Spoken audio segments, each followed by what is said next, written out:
All right, so the point of this video is to try to help us figure out how to create inequalities that match this graph.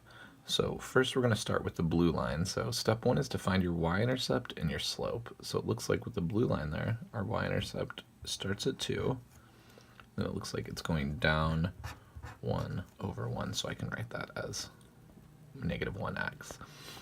So our next step is to test a point in the shaded area. So it's kind of hard to see in that gray area, but I'm going to test the point 0, -5. So for my y value, I'll put in -5. For my x value, I'm going to put in 0. And one thing that's always great about testing 0 is things multiply and disappear very quickly. So we're left with this. So since we tested a point in the shaded area, it's a point that's true. So what's true? 2 is bigger than -5. So that's the symbol I'm going to use, and I'm going to go write it right up there. So that's one example. So let's try it again with the orange line. So once again, we got to find the y-intercept. So we notice our y-intercept down there is -2, and the slope is positive because it's going up. I know it's hard to see on there, but it looks like it's going up 3/1. So do 3x is my slope.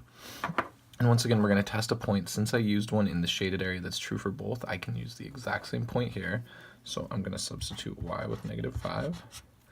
I'm going to do -2, and then for my x value, I'm going to substitute that with 0. Once again, those things cancel out.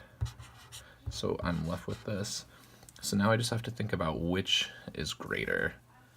I know it's always messy with negatives, but we know -2 is closer to 0 than -5, so that's greater. And since my line's solid, I'm also going to draw a line underneath there, and I'm going to put it up there in my symbols.